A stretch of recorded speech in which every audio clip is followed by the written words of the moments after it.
মনোযোগ কি? মনোযোগের প্রকারভেদ। Types or kind of attention, যেটাকে বলা হচ্ছে বাংলায় মনোযোগের প্রকারভেদ। বিভিন্ন দৃষ্টিভঙ্গি অনুযায়ী মনোযোগকে বিভিন্ন শ্রেণীতে ভাগ করা হয়েছে। প্রথমেই আমি বলবো ইচ্ছাকৃত, অনিচ্ছাকৃত ও ইচ্ছা বিরোধী মনোযোগ। এটাকে ইংলিশে পরপর বলা হচ্ছে ভলান্টারি অ্যাটেনশন, নন ভলান্টারি অ্যাটেনশন এবং ইনভলান্টারি অ্যাটেনশন। প্রথমে আমি ইচ্ছাকৃত মনোযোগের কথা বলবো, যেটাকে বলা হচ্ছে ভলান্টারি অ্যাটেনশন। যখন আমরা কোনো বিষয়বস্তুর উপর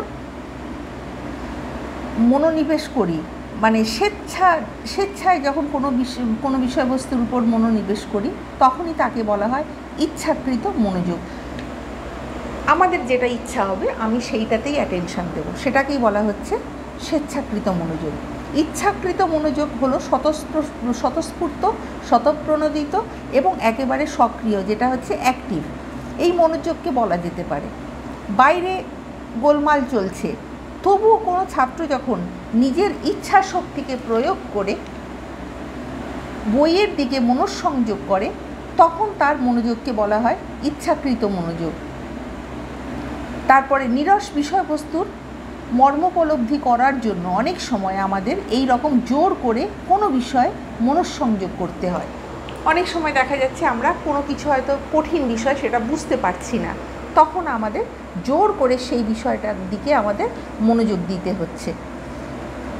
সেটা যদিও নিরস, কিন্তু সেখানে আমরা তখন খুব ভালোভাবে আমরা কিন্তু ইচ্ছাকৃতভাবে সেটাকে আমরা কিন্তু করে যাচ্ছি। যেহেতু সেই বিষয়টা খুব কঠিন, আমাকে বুঝতেই হবে, তাই সেই নিরস বিষয়টার উপর আমি কিন্তু খুব ভালোভাবে মনোযোগ দিয়ে যাচ্ছি। নাম্বার 2, ওটা গেল ইচ্ছাকৃত। এইবারে হচ্ছে অনিচ্ছাকৃত মনোযোগ, নন ভলান্টারি অ্যাটেনশন। যখন আমাদের মন স্বতঃস্ফূর্তভাবে কোনো বিষয়ে মনোযোগী হয়, তখন তাকে বলা হয় অনিচ্ছাকৃত মনোযোগ। এই জাতীয় মনোযোগ হলো নিষ্ক্রিয়, এটা হচ্ছে প্যাসিভ, যেটাকে বলা হচ্ছে নিষ্ক্রিয় অর্থাৎ প্যাসিভ। ঘরে বসে বই পড়তে পড়তে একটা তীব্র গন্ধ যখন নাকে এলো, তখন তার প্রতি আমাদের যে স্বতঃস্ফূর্তভাবে মনটা ধাবিত হয়। অনিচ্ছাকৃত মনোযোগ নির্ধারিত হয় উদ্দীপকের দ্বারা।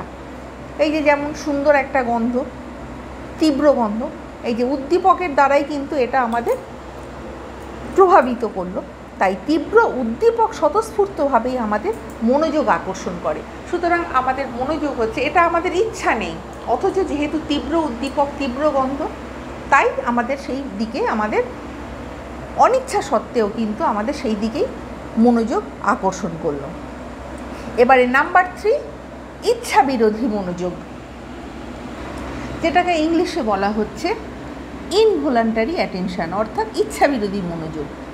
মনোযোগী হবার ইচ্ছা নেই, তবুও জোর করে কোনো বিষয়ে মনোযোগ নিবদ্ধ করা হলে তাকে ইচ্ছা বিরোধী মনোযোগ বলে। এক্ষেত্রে ইচ্ছার বিরুদ্ধে মন বিষয়বস্তুর উপর নিবিষ্ট হয়।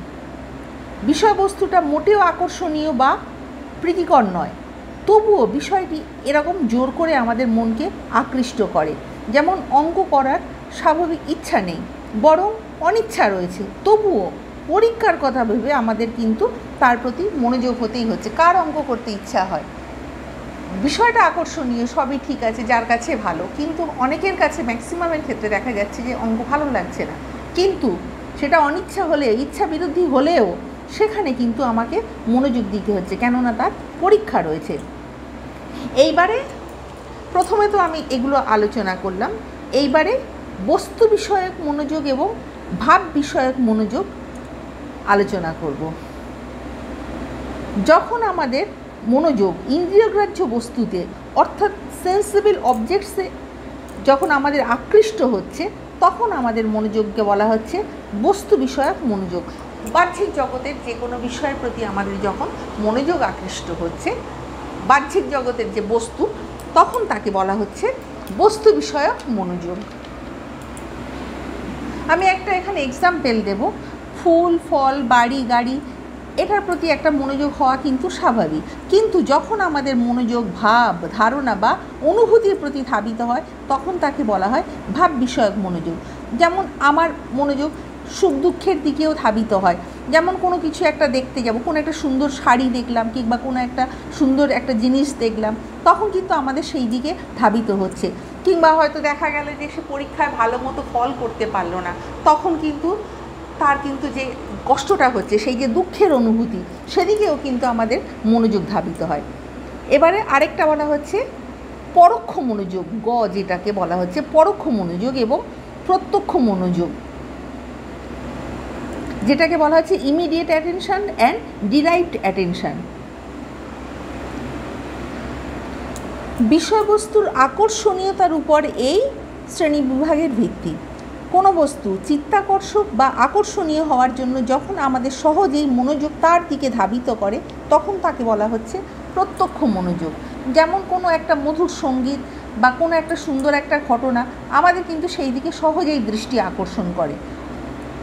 যখন কোনো বস্তু নিজে নিজে চিত্তাকর্ষক বা আকর্ষণীয় না হয়েও অন্য চিত্তাকর্ষক বস্তুর সঙ্গে সংযুক্ত হওয়ার জন্য আমাদের মনোযোগ আকর্ষণ করে তখন সেই মনোযোগকে বলা হয় পরোক্ষ মনোযোগ। তাহলে পরোক্ষ মনোযোগ কাকে বলে? যখন কোনো বস্তু নিজে নিজে চিত্তাকর্ষক বা আকর্ষণীয় না হয়েও অন্য চিত্তাকর্ষক বস্তুর সঙ্গে সংযুক্ত হয়ে বা সংযুক্ত হওয়ার জন্য আমাদের মনোযোগ আকর্ষণ করে তখন সেই মনোযোগকে বলা হয় পরোক্ষ মনোযোগ। যেমন কলম আমরা অনেক রকম দেখেছি, কিন্তু যখন বলি সেই কলমটা দিয়ে শরৎচন্দ্র লিখেছিলেন কিংবা সেই কলমটা দিয়ে কোনো রবীন্দ্রনাথ ঠাকুর লিখেছিলেন কিংবা কোনো দামি কেউ লিখেছিলেন, তখন আমরা কিন্তু সেই দিকে আমরা সঙ্গে সঙ্গে মনোযোগ হই। কিন্তু আমরা যদি বলি কলম, আমরা এমনি মনোযোগ হব, কিন্তু সেইভাবে আমরা গুরুত্ব দিয়ে দেখব না। সেই রকম ছাত্র যখন নিরস বিষয়ের প্রতি কেবলমাত্র পরীক্ষায় উত্তীর্ণ হওয়ার জন্য উদ্দেশ্যেই, মানে পরীক্ষায় যে পাশ করব সেই উদ্দেশ্যেই মনোযোগী হয়, তখন সেই মনোযোগ হয় পরোক্ষ মনোযোগ। জাস্ট পাশ করব সেই ধরনের যদি মনোযোগ হয় তাহলে সেটা হচ্ছে পরোক্ষ মনোযোগ। বিশ্লেষণাত্মক মনোযোগ ও সংশ্লেষণাত্মক মনোযোগ, অ্যানালজিক্যাল অ্যান্ড সিনথেটিক্যাল অ্যাটেনশন। মনোযোগের বিষয়বস্তুকে সমগ্র হিসাবে অবধারণ করা হচ্ছে কি হচ্ছে না তার উপরে এই শ্রেণীবিভাগের ভিত্তি। যখন কোনো বস্তুকে সমগ্র হিসাবে না দেখে তাকে পৃথক পৃথক অংশে বিশ্লেষণ করে তার প্রতি মনোযোগী হই তখন তাকে বলা হচ্ছে বিশ্লেষণাত্মক। অর্থাৎ আমরা ছোটো ছোটো করে পাট পাট করে যখন দেখব কোনো একটা বিষয়বস্তু বা বড়ো একটা বিষয়বস্তুকে, তখন সেটা হচ্ছে বিশ্লেষণাত্মক মনোভাব, বিশ্লেষণাত্মক মনোযোগ। যেমন একটা বৃক্ষকে তার বিভিন্ন অংশে মূল, কাণ্ড, শাখা প্রশাখা, ফুল এইসব বিশ্লেষণ করে তখন আমরা যে দেখছি সেটাই হচ্ছে বিশ্লেষণাত্মক মনোযোগী হওয়া। আর মন যখন কোনো বিষয়বস্তুর সামগ্রিক রূপটার প্রতি মনোযোগী হয় তখন সেই মনোযোগকে বলা হয় সংশ্লেষণাত্মক মনোযোগ। যেমন একটা ঘরে নানান রকম আসবাবপত্র সাজিয়ে আমরা যখন দেখি সাজানোটা কী রকম হলো, তখন সেই মনোযোগকে বলা হচ্ছে সংশ্লেষণাত্মক মনোযোগ। দৈনন্দিন জীবনে বিষয়বস্তুতে মনোযোগী হতে গিয়ে আমরা লক্ষ্য করি যে বিশ্লেষণাত্মক মনোযোগ এবং সংশ্লেষণাত্মক মনোযোগ একই সঙ্গে কাজ করে। দৈনন্দিন জীবনে আমরা কিন্তু বিশ্লেষণাত্মক এবং সংশ্লেষণাত্মক দুই প্রকার মনোযোগী আমরা কিন্তু দেখে থাকি। তাত্ত্বিক এবং ব্যবহারিক মনোযোগ, থিওরিটিক্যাল অ্যান্ড প্র্যাকটিক্যাল অ্যাটেনশন। যে মনোযোগের উদ্দেশ্য কেবলমাত্র তার বিষয়বস্তু সম্পর্কে স্পষ্ট ও বিস্তারিত জ্ঞান লাভ করা এই রকম বোঝাচ্ছে, তখন তাকে বলা হচ্ছে তাত্ত্বিক মনোযোগ। যেমন নিছক জ্ঞানের জন্য সুন্দরবন অঞ্চলের কোনো একটা এলাকার বিবরণের প্রতি মনোযোগ দেওয়া। আমি হয়তো কোনো একটা জ্ঞানের জন্য আমি সেখানে জাস্ট সেইটা দিয়ে বইতে পড়ছি, আমি জানার জন্য, তখন সেই যে মনোযোগটা দেয়া হচ্ছে তখন তাকে বলা হচ্ছে তাত্ত্বিক মনোযোগ। আর যে মনোযোগের উদ্দেশ্যে শুধুমাত্র বিষয়ের জ্ঞান লাভ নয়, কোনো কার্যকরী ফল লাভ করা, তাকে ব্যবহারিক বা কার্যকরী মনোযোগ বলে। মানে সেটাকে বাস্তবে রূপ দিতে গেলে, সেটাকে আমরা যদি সুন্দরভাবে জানতে যাই তখন সেটাকে বলা হচ্ছে ব্যবহারিক বা কার্যকরী মনোযোগ। যেমন সুন্দরবন অঞ্চলের কোনো একটা বিশেষ এলাকায় চাষাবাদ করার জন্য তার বিবরণের মনোযোগী হওয়া হচ্ছে ব্যবহারিক মনোযোগের উদাহরণ। কেননা আমি যদি সেখানে যদি চাষাবাদ করতে যাই তাহলে কিন্তু সেখানকার মাটি, জল, হাওয়া এইসব সব কিছু জেনে তবেই আমাকে কিন্তু সেই কাজটা করতে হবে। তাই সেটা যখন যে বাস্তব জগতে আমরা যখন সেটা প্রয়োগ করছি সেটা হচ্ছে ব্যবহারিক মনোযোগ। আর যখন হচ্ছে জাস্ট আমরা বলছি যে এখানে চাষ করা যায়, এই রকম কিছু করা যায়, জাস্ট আমরা যখন থিওরির জগতে আমরা যখন সেটা বিচরণ করছি বা থিওরির জগতে আমরা যখন সেটা দেখছি, আলোচনা করছি, সেটাই হচ্ছে ব্যবহারিক মনোযোগ বা তাত্ত্বিক মনোযোগ।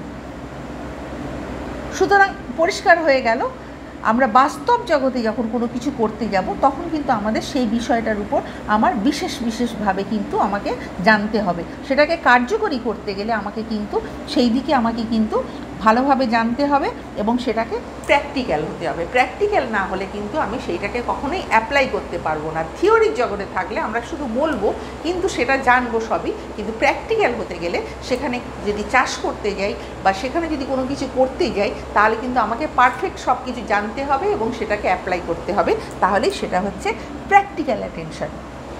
আমার ভিডিও তোমাদের ভালো লাগলে লাইক, কমেন্ট, শেয়ার এবং সাবস্ক্রাইব করতে ভুলো না। নেক্সট টাইম আমি আরও একটা নতুন ভিডিও নিয়ে তোমাদের সামনে উপস্থিত হব।